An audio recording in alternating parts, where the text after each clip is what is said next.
Bonjour. Je ne sais pas qui a fait les décorations là, mais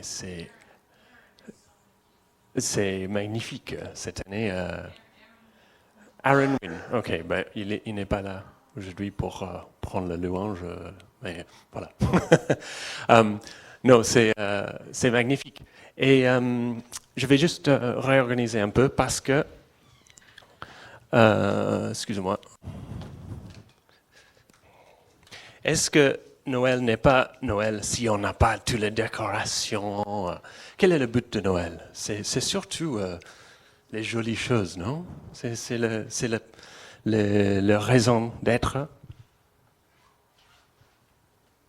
N'inquiète pas, je vais réorganiser ça bientôt. Euh, donc, dans l'esprit de Noël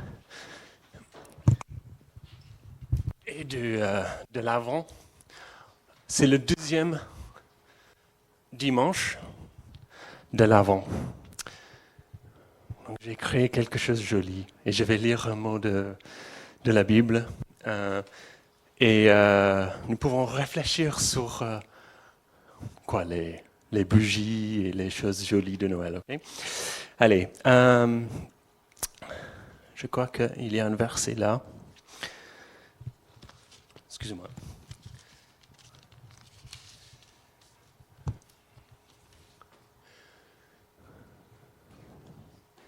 C'est Isaïe 9, 5. Oups, j'ai pas marqué ça dans la Bible. Il faut aller chercher dans la façon ancienne. Ah mince, excusez-moi. Oui.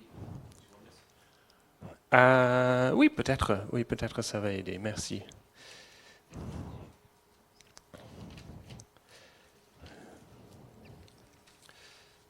Isaïe, chapitre 9, verset 5. C'est dans l'Ancien Testament. Hein. En effet, un enfant nous est né, un fils nous a été donné, et la souveraineté reposera sur son épaule.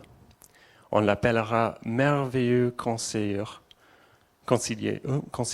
Dieu puissant, Père éternel, Prince de la paix. La paix, regarde. Donc, quelque chose que je voudrais faire parce que c'est amusant. Et pour chacune de ces lettres, nous allons chercher un mot ou quelques mots pour chaque lettre et ce sera un joli jeu ensemble. Hein. On peut fêter Noël comme ça. Donc, paix. Peut-être, je propose le mot précédent, les choses qui ont dans le passé. Ok? Donc, j'ai quelques versets là. Pourquoi pas aller au hasard dans l'Ancien Testament pour voir quelque chose que Dieu a fait dans le passé. Josué, chapitre 6. Lorsque le peuple entendit le son de la trompette, il poussa de grands cris et la muraille s'écroula. Le peuple monta dans la ville. Chacun devant soi, ils s'emparent de la ville. Ils vurent à la destruction et la passant au fil de l'épée. Tout ce qui s'y trouvait, hommes et femmes, enfants et vieillards, jusqu'aux bœufs, aux brebis et aux ânes. Oups, ce n'est pas de paix. Peut-être c'est le mauvais verset. Je vais chercher un autre. Deutéronome, chapitre 2, 26 peut-être, ou peut-être 34. Nous avons alors pris toutes ces villes et les avons vouées à la destruction, hommes, femmes et petits-enfants, sans laisser un seul survivant. C'est le même Dieu? Comment? Chapitre 3. Nous l'avons voué à la destruction comme nous l'avons fait pour Sion, roi d'Hesbon. Nous avons concentré toutes les villes par la destruction, hommes, femmes et petits-enfants. Je ne sais pas si ça marche. En fait, comment est-ce qu'on peut dire que notre Dieu est un Dieu de paix? Angoisse. En Job, on a vu beaucoup d'angoisse. Et il y a une prédication de Ian, il y a quelques semaines, je ne vais rester pas là pendant longtemps, mais il a parlé d'angoisse qu'on voit en Job. Et en fait, Dieu a donné la permission pour ça. Aujourd'hui aussi même, on a Ukraine, Gaza, Afghanistan, Myanmar, Afrique, plusieurs pays en Afrique. Il y a les tremblements, la violence, tremblement de terre, la violence, la sécheresse, le fleuve. Dans ma vie aussi, peut-être, dans votre vie. Ce n'est pas le pays qu'on voit dans le monde.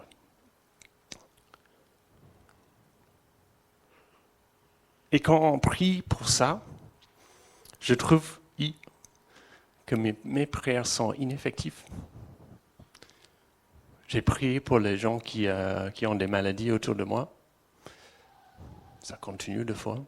Des fois, on voit, des miracles, des choses. Mais, parce que c'est marqué en Jean 14, c'est dit, « Tout ce que vous demanderez en mon nom, je le ferai afin que la gloire de Père soit relevée dans le Fils. Si vous me demandez quelque chose en mon nom, je le ferai. » J'ai demandé avec mes enfants que mon chat ne sera pas mort il y a quelques semaines. Il est mort. Il n'y avait pas quelque chose énorme derrière ça, c'était un chat. Ça n'a pas changé le monde. Pourquoi Dieu n'a pas donné la réponse à cette prière, même quand Caleb et Kézia ont demandé? Ok, qu'est-ce que Jésus a dit sur ça? On peut voir en Matthieu, chapitre 10. Qu'est-ce que Jésus a dit sur son titre de prince de paix? Excusez-moi. Matthieu, chapitre 10.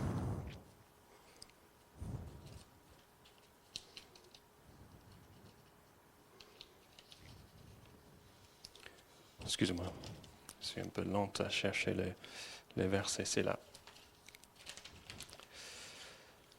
Matthieu, chapitre 10, versets 34 à 38. C'est Jésus qui parle, hein. Ne croyez pas que je sois venu apporter la paix sur la terre. Je ne suis pas venu apporter la paix, mais l'épée. Car je suis venu mettre la division entre l'homme et son père, entre la fille et sa mère, entre la belle-fille et sa belle-mère. Et l'on aura pour ennemi les membres de sa famille. Celui qui aime son père ou sa mère plus que moi n'est pas digne de moi. Celui qui aime son fils ou sa fille plus que moi n'est pas digne de moi. Celui qui ne prend pas sa croix ne me suit pas et n'est pas digne de moi. Même Jésus a dit, il est venu pour apporter les épées. Donc la croix, c'est les épées croisées, non?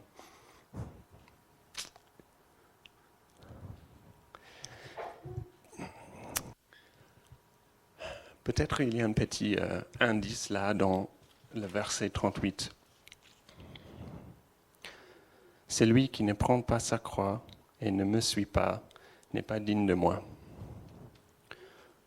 Donc, si on peut aller au 1 Pierre, chapitre 2, 6 à 10. Est-ce qu'il y a déjà des commentaires sur ce que j'ai dit? Vous êtes en accord, hein? J'ai lu la Bible. Peut-être qu'on n'est pas en train de voir ça dans le bon sens. 1 Pierre, chapitre 2, versets 6 à 10. En effet, il est dit dans l'Écriture, « Je mets d'anciens une pierre angulaire, choisie, précieux. Celui qui croit en elle n'en aura jamais honte. Elle est donc précieuse pour vous qui croyez. Quant à ceux qui obéissent, la pierre rejetée par ceux qui construisaient est devenue la pierre angulaire. Elle est aussi une pierre qui fait obstacle et un rocher propre à faire trébucher. Il s'y heurte par ceux qui désobéissent à la parole, et c'est à cela qu'ils ont été destinés. Vous, au contraire, vous êtes un peuple choisi, des prêtres royaux, une nation sainte, un peuple racheté afin de proclamer les louanges de celui qui vous a appelé des ténèbres à sa merveilleuse lumière. Vous qu'autrefois n'étiez pas un peuple, vous êtes maintenant le peuple de Dieu. Vous qui n'avez pas obtenu compassion, vous avez maintenant obtenu compassion. Ça dépend sur votre perspective. C'est la croix qui est centrale dans cette histoire. J'espère que ça ne tombe pas.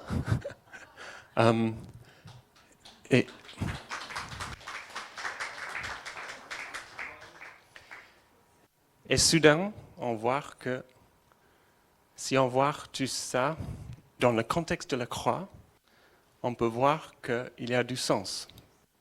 Donc on peut faire l'exercice. Hein. Donc ce n'est pas un X pour les épées croisées, c'est un X pour, en fait, le croix.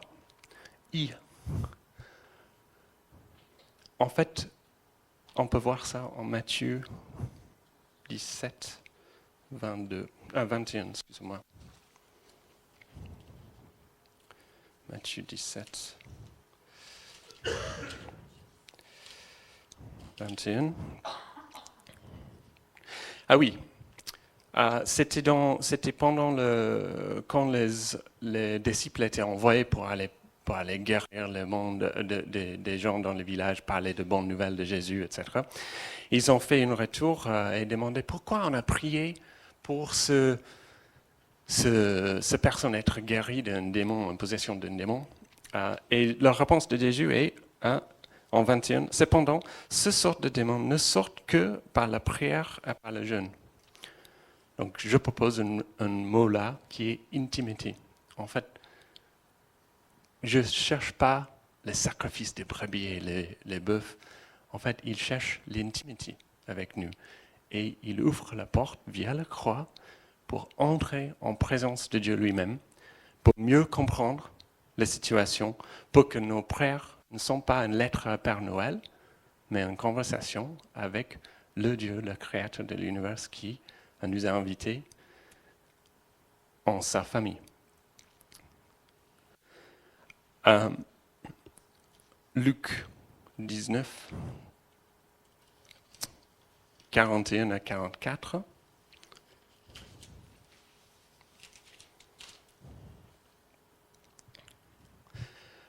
Je propose le mot alléviation peut-être.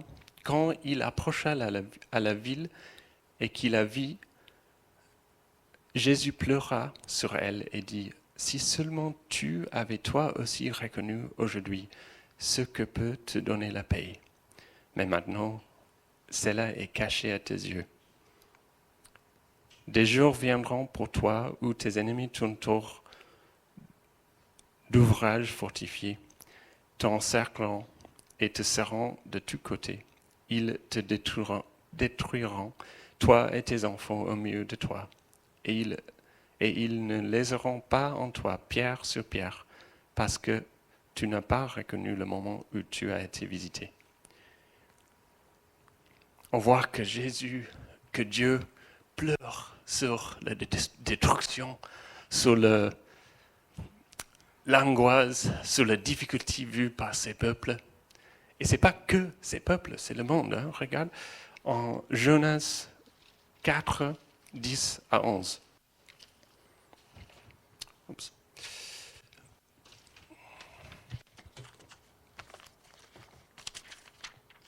J'aime bien ce verset.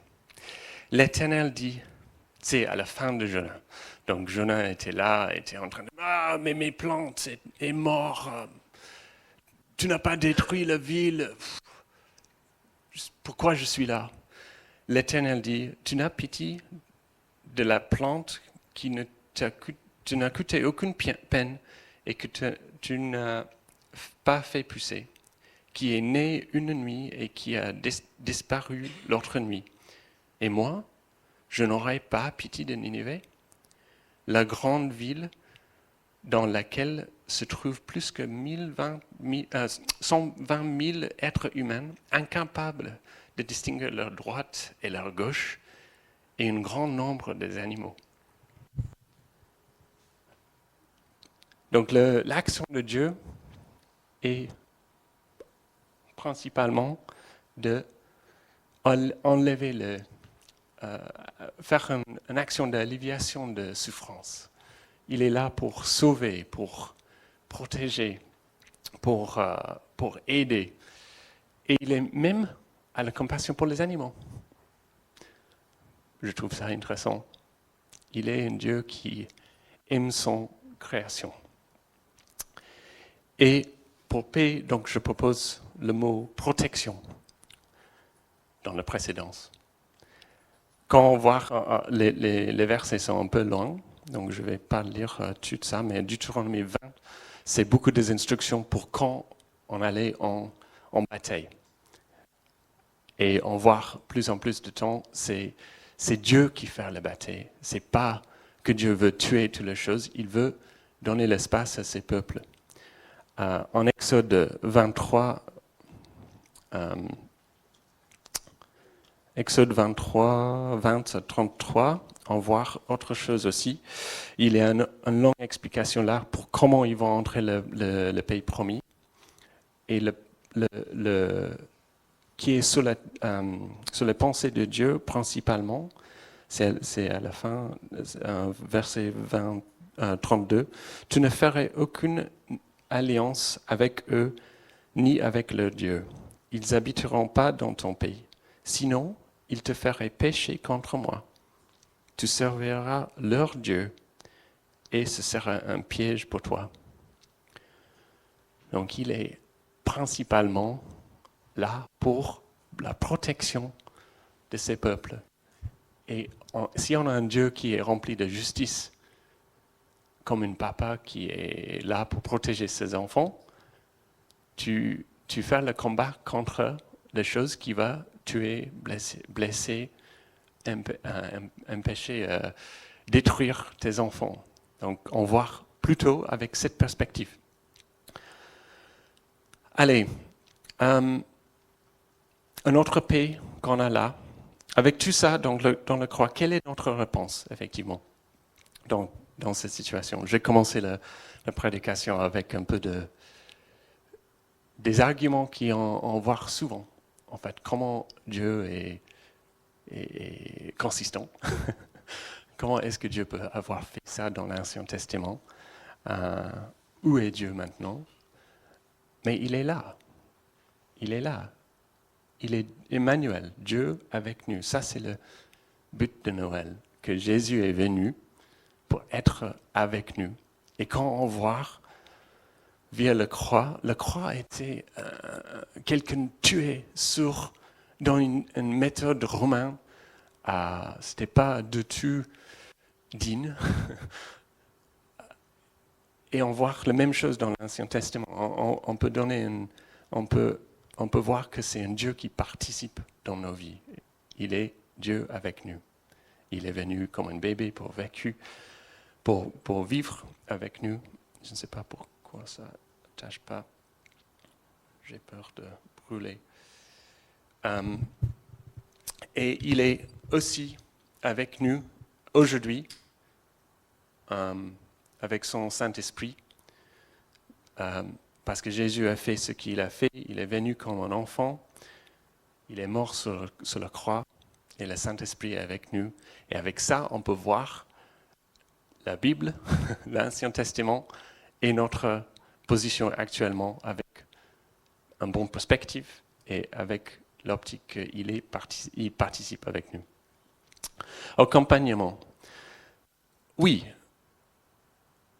il est venu pour nous sauver, mais le monde est rempli de péchés. Le monde n'est pas corrigé jusqu'à maintenant. Il est en train de travailler. Et il va enlever toute l'angoisse. Et pendant cette période de temps, il nous accompagne dans chaque moment, à chaque difficulté. Si c'est la joie, si c'est l'angoisse. Et comme Ian a dit, on peut aussi accompagner les autres dans leur souffrance. Et on est invité par Dieu d'être ses représentatifs pour ça aussi. On peut, avec le Saint-Esprit, être comme Jésus pour les gens autour de nous. Et ça, c'est bien sûr cette partie-là. Comment est-ce qu'on peut faire ça? Inviter. Je vais lire Hébreux, chapitre 10, 19 à 22.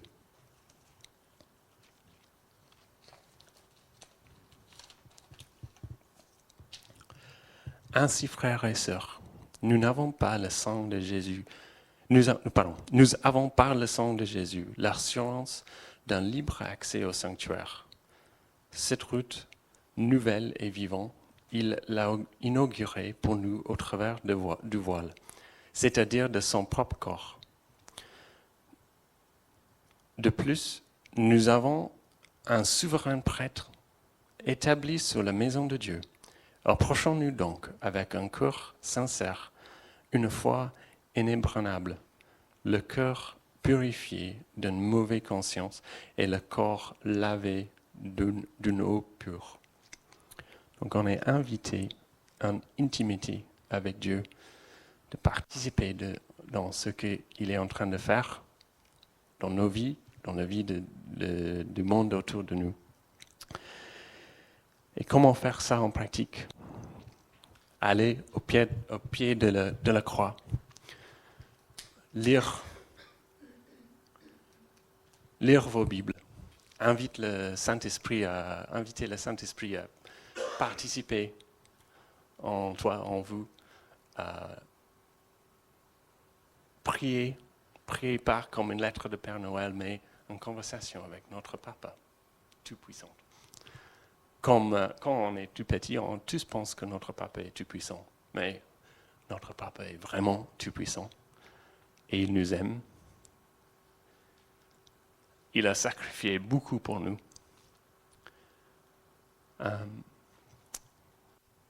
Donc on peut passer le temps avec lui en louange. Si c'est louange ici à l'église ou chez nous, chanter ou prier, lire nos Bibles.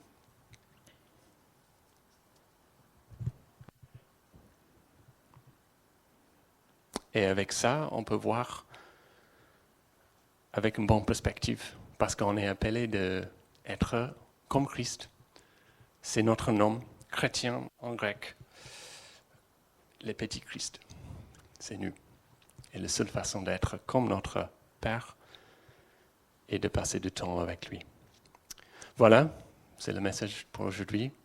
Noël et Dieu venu avec nous pour apporter la paix personnelle et aussi globalement dans le monde. Seigneur, aligne-nous avec tes plans. Ouvre nos yeux avec ce que tu es en train de faire. Et merci que nous pouvons compter sur toi dans chaque circonstance. Que tu es ici, là avec nous. Et donne-nous une perspective et une vue qui vient de toi. Transforme-nous en image de toi. Amen.